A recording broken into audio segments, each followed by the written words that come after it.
राजस्थान देख रहे हैं आप। मैं हूं आपके साथ चंद्रश्री राजपूत। बुलेटिन की शुरुआत करें एक बड़ी खबर के साथ।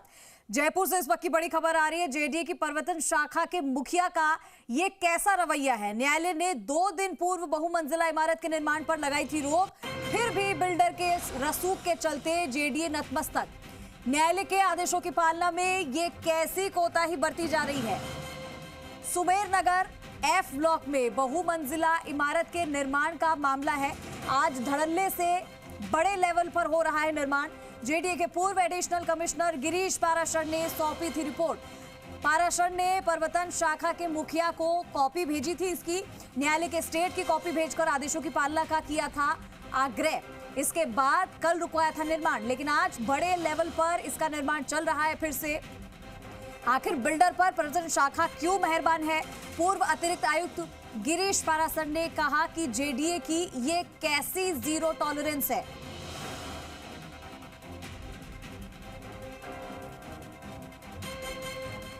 तो आपको बता दें कि न्यायालय ने 2 दिन पूर्व बहुमंजिला इमारत के निर्माण पर रोक लगाई थी, लेकिन उसके बावजूद बिल्डर के रसूख के चलते जेडीए नतमस्तक है। काम को होने दिया जा रहा है, लेकिन न्यायालय के आदेशों की पालना नहीं की जा रही है। कोर्ट के आदेश को नहीं माना जा रहा है। सुमेर नगर एफ ब्लॉक में बहुमंजिला के निर्माण का ये पूरा मामला है और आज भी धड़ल्ले से बड़े लेवल पर इसका निर्माण किया जा रहा है। जेडीए के पूर्व एडिशनल कमिश्नर गिरीश पाराशर ने इसकी रिपोर्ट भी सौंपी थी और प्रवर्तन शाखा के मुखिया को कॉपी भी भेजी थी इसकी। न्यायालय के स्टे की कॉपी भेजकर आदेशों की पालना का आग्रह किया था, लेकिन इसके बावजूद इसके बाद कल काम रुकवा दिया था। लेकिन आज फिर से बड़े लेवल पर यह निर्माण कार्य शुरू हो चुका है। आखिर बिल्डर पर प्रवर्तन शाखा क्यों मेहरबान है, ये बड़ा सवाल बना है।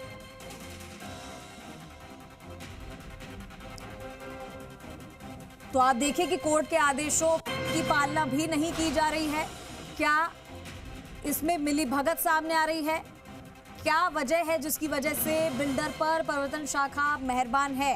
पूर्व अतिरिक्त आयुक्त गिरीश पाराशर ने क्या कुछ कहा, ये भी आपको बताएंगे। हमारे सहयोगी राम सिंह जुड़ गए हैं ज्यादा जानकारी के लिए। राम सिंह, जानकारी मिल रही है कि 2 दिन पहले ही बहुमंजिला इमारत के निर्माण पर रोक लगाई थी, उसके बाद में ये मामला कोर्ट में भी गया, लेकिन कोर्ट के आदेश की पालना भी नहीं की जा रही है। क्यों, ये पूरा मामला क्या था, पहले तो ये बताइए। देखिए, ये जयपुर विकास प्राधिकरण का जो पृथ्वीराज नगर जोन है, उसमें सुमेर नगर एफ ब्लॉक से जुड़ी हुई बहुमंजिला इमारत से जुड़ा मामला है। ये चूंकि नियमों के तहत बहुमंजिला स्टोरी ऐसी कॉलोनियों में परमिशेबल नहीं है जहाँ पे पार्क आदि की सुविधा नहीं है। इसके बावजूद जेडीए ने नक्शा पास कर दिया, नियम विरुद्ध जाके कर दिया। इसको लेके ये जेडीए में ही अधिकारी रहे गिरीश पाराशर ने जब शिकायत की, इसके बाद जेडीए अधिकारियों ने इस पे कोई कार्रवाई नहीं की, टालते रहे और कोई जवाब भी नहीं दिया। तो इसके बाद अतिरिक्त आयुक्त ने जाके न्यायालय में जाके अपनी दलील दी और कहा कि ये गलत हो रहा है, इसमें कोई सुनवाई नहीं हो रही। तब न्यायालय ने इस निर्माण को स्टे करते हुए जेडीए के जो सेक्रेटरी हैं उनसे शपथ पत्र मांगा और निर्माण पर रोक लगा दी। अब आप ये देखिए, न्यायालय की रोक के बाद ही बिल्डर का रसूख देखिए कि प्रवर्तन शाखा के अधिकारी नतमस्तक हैं और निर्माण तक नहीं रुकवा पा रहे। बड़े लेवल पर निर्माण चल रहा है। तो आखिर न्यायालय के आदेशों की पालना क्यों नहीं की जा रही? न्यायालय के आदेश का पालन होना चाहिए नियमों के तहत, फिर भी अधिकारी क्यों नहीं करवा पा रहे? ये एक बड़ा विषय है ये। ठीक है, आप हमारे साथ बने रहिए। हमारे साथ गिरीश पाराशर जुड़ गए हैं। गिरीश जी, बहुत बहुत आरएस अधिकारी हमारे साथ जुड़ गए हैं। गिरीश जी बहुत बहुत स्वागत है जी राजस्थान पर। जी मैम। सर, पूरा मामला आपको पता ही होगा, बहुत सारी चीजें इसमें आ रही है, लगातार इस तरीके की जानकारी भी हम लगातार देते रहते हैं, लेकिन ये बताइए कि आखिर कोर्ट की जो आदेश है उसकी पालना क्यों नहीं की गई? धड़ल्ले से काम वापस से शुरू करवा दिया गया, क्या मिलीभगत है इसमें? मैम, मिलीभगत इसलिए है कि कोर्ट में जो है जेडीए के सारे अफसर मौजूद थे, जेडीए के वकील मौजूद थे, बिल्डर के वकील मौजूद थे और सभी लोग मौजूद थे और वहाँ ओपन कोर्ट में कोर्ट ने यथास्थिति के आदेश दिए थे उसके बाद जेडीए के जो एनफोर्समेंट के ऑफिसर हैं उनको भी कल मैंने दूरभाष से निवेदन किया था। उन्होंने स्टे की कॉपी मांगी तो स्टे की कॉपी भी उनको भेज दी गई थी। उसके बावजूद भी आज बहुत सुबह से ही धड़ल्ले से जोर शोर से छत डालने का काम चल रहा है और अभी तक इस पर कोई कार्रवाई जेडीए नहीं कर पाया है। नहीं, आपको इस मामले में क्या कुछ कहा जब आपने कॉपी भी दी और आप कोर्ट तक भी गए, उसके बाद में आपसे क्या कुछ कहा गया? नहीं, जेडीए का रवैया हमेशा ऐसा रहा कि जैसे मैंने करीब 3-4 महीने पहले शिकायत की थी डायरेक्टर टाउन प्लानिंग को, तो उन्होंने कहा कि हम जॉन से रिपोर्ट लेंगे। फिर मैं जॉन में भी मिला तो जॉन वाले बोले कि हम अपने हिसाब से देख लेंगे, आप जाइए। मैं कई बार जॉन के स्तर पे भी मिला और डायरेक्टर टाउन प्लानिंग से भी मिला। दोनों एक दूसरे पर टालते रहे और 3 महीने तक कोई कार्रवाई नहीं की, बल्कि उस बिल्डर को इन्होंने जाके बता दिया कि तुम्हारी शिकायत गिरीश पाराशर ने की है। तो बिल्डर मेरे घर पे आ धमका कि आपने साहब मेरी शिकायत की है। मतलब मेरी शिकायत पर कार्रवाई करने के बजाय उल्टा बिल्डर को बता दिया और 3 महीने तक जॉन के स्टाफ और डायरेक्टर टाउन प्लानिंग लेके उसको दबा के बैठे रहे। ठीक है गिरीश जी, बहुत शुक्रिया आपका हमारे साथ जुड़ने के लिए। मैं एक बार फिर से राम सिंह का रुख करना चाहूंगी। राम सिंह, हमारे साथ अभी आरएस अधिकारी गिरीश पाराशर खुद जुड़े।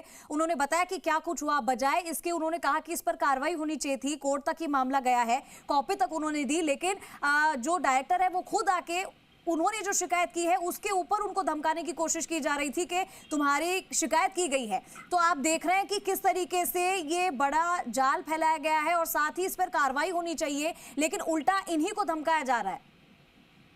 यहाँ पे देखिए बिल्डरों का जो रसूख ऐसा होता है कि जब जेडीए में जो अवैध जो कॉलोनियां बसने का और अतिक्रमण पे रोक लगाने के लिए, कम प्रभाव अंकुश लगाने के लिए सरकार ने कैलाश विष्णु को डीआईजी पद पे लगाया और आदर्श चौधरी को मुख्य प्रवर्तन नियंत्रक पद पे लगाया। लेकिन आप भी देखिए इसके बावजूद जेडीए में ऐसे अवैध निर्माणों पर रोक थमने का नाम नहीं ले रहा। निर्माण बढ़ रहे हैं, कोई कार्रवाई नहीं की जा रही। आप भी देखिए न्यायालय के आदेशों की पालना नहीं हो रही। ये इससे बड़ी क्या बात होगी। बाकी अवैध कॉलोनियां हैं, अतिक्रमण है, उनकी तो बात की बात है। जब न्यायालय के आदेशों की पालना नहीं हो रही, आप इसकी ये लापरवाही का बहुत बड़ा नमूना है। ये कोर्ट से ऊपर तो कुछ नहीं हो सकता राम सिंह, लेकिन उसके बावजूद अगर ये काम चल रहा है और उसको दरकिनार किया जा रहा है कोर्ट के आदेश को भी, तो ऐसे में तो बड़े लेवल के अधिकारी इसमें शामिल हो सकते हैं या किसी का हाथ होगा इसमें, तभी ये इतना खुलेआम धड़ल्ले से काम शुरू किया जा रहा है। और जिसने शिकायत की है उसके खिलाफ भी धमकाया जा रहा है कि तुम्हारी शिकायत कर दी गई है। यानी कि जी आप ये देखिए, जब इतने बड़े अधिकारी के साथ ऐसा सलूक हो रहा है तो आम आदमी की क्या बिसात होगी। आप इतने बड़े अधिकारी जो जेडीए में बड़े पद पे रहे हैं और ये उन्होंने बाकायदा नियमों के तहत ये मुद्दा उठाया और जनता के सामने ताकि कोई इन्होंने संघर्ष किया है ताकि एक मिसाल कायम हो सके। आम आदमी इतनी बड़ी लड़ाई नहीं लड़ सकता, बिल्डर से इतना संघर्ष नहीं कर सकता। इन्होंने मुद्दा उठाया, अधिकारियों को इनका ऐसे में इनका नियमों के तहत कार्रवाई करनी चाहिए और हौसला अफजाई करनी चाहिए। बजाय इसके बिल्डर के पक्ष में खड़े हो रहे हैं। आप प्रवर्तन शाखा के अफसर भी मिले हुए हैं और जोन के अधिकारी मिले हुए हैं। ठीक है, तो यहाँ पर बड़े लेवल पे मिलीभगत सामने आ रही है और कार्रवाई नहीं की जा रही है, लेकिन उसके बावजूद धड़ल्ले से काम कर रहे हैं। देखिए राम सिंह, लगातार हम ये भी दर्शकों तक पहुंचा रहे हैं कि बार बार इस तरीके की जेडीए की जो लापरवाही है वो सामने आती है, लेकिन क्यों ऐसा होता है, क्यों इन पर कार्रवाई नहीं की जाती? यही तो सबसे बड़ा सवाल है कि ऐसी चीजें होती रहती, लेकिन कार्रवाई के नाम पर क्यों कुछ नहीं किया जाता है? देखिए, ये सबसे बड़ा एक नमूना है या उदाहरण के रूप में ले लीजिए कि इतने बड़े अधिकारी की सुनवाई नहीं हो रही जेडीए में। तो जेडीए आयुक्त आनंदी है, उनसे भी लोग सवाल कर रहे हैं सोशल मीडिया पे कि आपने जिस ज्वाइन करते समय पारदर्शिता की और त्वरित कार्रवाई करने का जो भरोसा उम्मीद जगाई थी लोगों में, लेकिन वो ये नहीं हो पा रहा। क्यों नहीं हो पा रहा? क्या सिस्टम को सुधार पाने में असफल साबित हो रही जेडीसी? प्रवर्तन शाखा के अधिकारी जो नए लगे हैं वो भी इसकी पालना नहीं करवा पा रहे हैं। तो आखिर बिल्डर ऐसे रसूख के आगे नतमस्तक क्यों हो रहे हैं? ये चर्चा का विषय बना हुआ और लोग सवाल कर रहे हैं सोशल मीडिया पे कि आखिर जो जेडीए की जो जीरो टॉलरेंस की जो नीति है उसकी बखिया जो पूरी तरह से उधड़ गई है और केवल नामात्र की रहेगी जीरो टॉलरेंस नीति। लेकिन अब क्या अगर कार्रवाई की बात करें तो अगर शिकायत भी कर दी गई है लेकिन उसके बावजूद भी इन्हें डर नहीं है, तो अब आगे क्या कार्रवाई हो सकती है राम सिंह? अब देखिए, जो शिकायत करता है जो है गिरीश पाराशर, वो उच्च लेवल पे अपनी बात रखेंगे, न्यायालय को अवगत कराएंगे कि न्यायालय के आदेशों का पालन नहीं किया जा रहा, तो न्यायालय जो भी आगामी जो भी कार्रवाई करेगा, और इसके न्यायालय के अलावा उच्च अधिकारी उनको भी शायद ये शिकायत करेंगे, तो संभव है सरकार में जो बैठे बड़े और जिम्मेदार पद पर बैठे जो अधिकारी हैं शायद वो जागरूक हो और इस पर तत्काल एक्शन लेंगे, ये उम्मीद की जा रही है।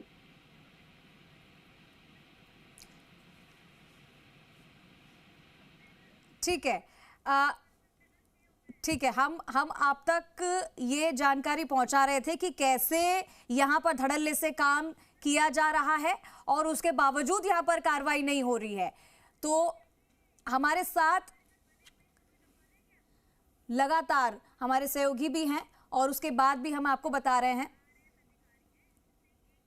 ठीक है, गिरीश, हमारे साथ गिरीश पाराशर जी, पूर्व आरएएस अधिकारी, हमारे साथ फिर से जुड़ चुके हैं। लगातार हमें बता रहे हैं कि उनके साथ कैसा सलूक भी किया जा रहा है। गिरीश जी, अगर हम बात करें कार्रवाई की तो अगला आपका स्टेप क्या होगा?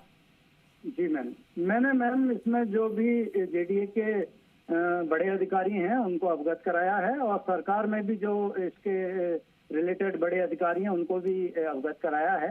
तो उन्होंने आश्वासन दिया है कि आज ही अभी जल्दी से जल्दी और इसको निर्माण कार्य को रुकवाया जाएगा और न्यायालय के आदेश की पालना कराई जाएगी।